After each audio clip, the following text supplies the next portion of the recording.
Well, hello on this Tuesday afternoon.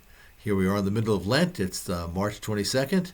We've been studying the Psalms, and I began with the Psalms of Ascent, which are Psalms 120 through 134.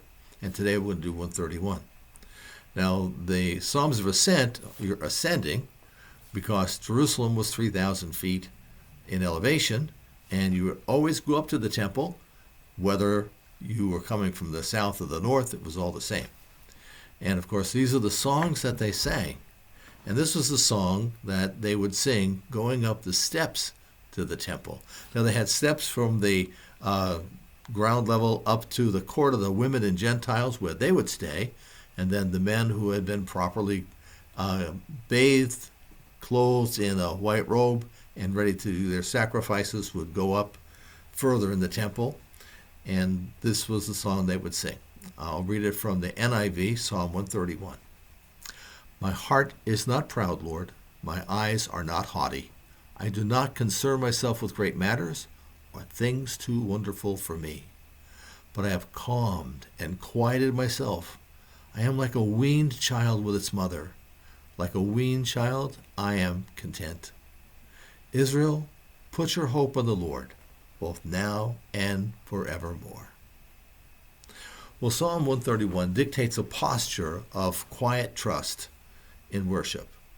And it happens that the orientation of the heart going into worship needs to have that calmness. It needs to have a sense of spiritual preparation. Many years ago, when I was doing my undergraduate degree, I did a pre-ministerial degree, obviously, and I interned in a church for the summer where they had a custom of playing organ music for about 20 minutes prior to the service. People would enter the sanctuary very quietly. They would turn, they would face the backrest of the pew and then get on their knees, and they'd spend time in prayer. Some might spend a few moments, a couple of minutes. Some might spend a lengthier time. And then they would turn around, they would sit down, and there was a sense of peace. I always appreciated the reverence to that. It had a very settled feeling. And so I did that too. I thought it was kind of nice. So the psalmist has this rich metaphor that the state of their soul is calm and quiet, like a weaned child with its mother. Sometimes I'll see a mom with their child, and they're sitting in the pew in church, and they're just at peace. They're not fidgety and rushing around and all that. They just are at peace. Or I've seen times where children just want to be with their mother. There's that deep sense of affection and love, and they're happy just being with their mother. So the choice of a weaned child over a nursing child, I think that's worth our attention. It's a child who has really developed that relationship with their mother, and there is such deep trust and deep love there. There are many places in the Bible where the idea of being a weaned child comes across, that God is more faithful than a mother and will not forsake her nursing child. That's in Isaiah 49.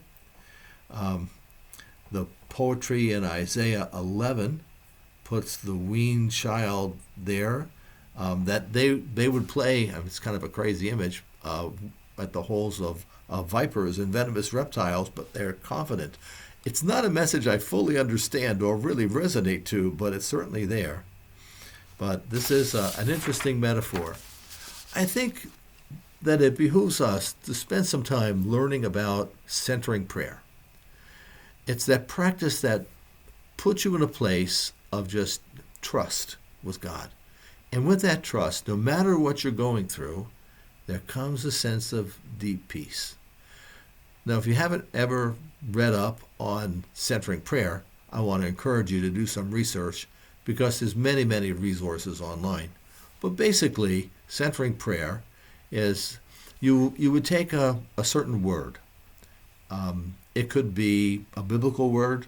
It could be any word. Trust, obey, grace, peace, whatever. You could use a biblical word. You could use the word love. You could use the Hebrew form. of peace, which is shalom. Any word is fine. And you sit with that word and you focus on that word and you exclude all other thoughts. It takes a little bit of time and a little bit of practice. But when you do that and you work with your breathing so that you're breathing in through your nose, you can breathe out through your mouth, but if you can breathe in and out and that works for you, you don't have a cold or something, that'd be good. And you just do that for 5 minutes, 10 minutes, maybe 15 minutes. And there's a sense of calm that comes over you physically. But also there's a way that it seems to transport you just a little bit closer. And you may not hear amazing revelations from God, but you might just feel a deep sense of centering peace. So let me encourage you to look up centering prayer in your internet researches. Sylvia Purdy, who is from New Zealand, writes poetry from the Psalms. I've used her once before, but I'll use her again here. And she entitles this Psalm 131, Calm and Quiet. And this is what she writes. Shush my heart. Rest in the Lord. Close my eyes. Rest in the Lord. Thoughts, stop rushing. Body, relax. O my soul, be calm and quiet. Breathe in and out, and be still.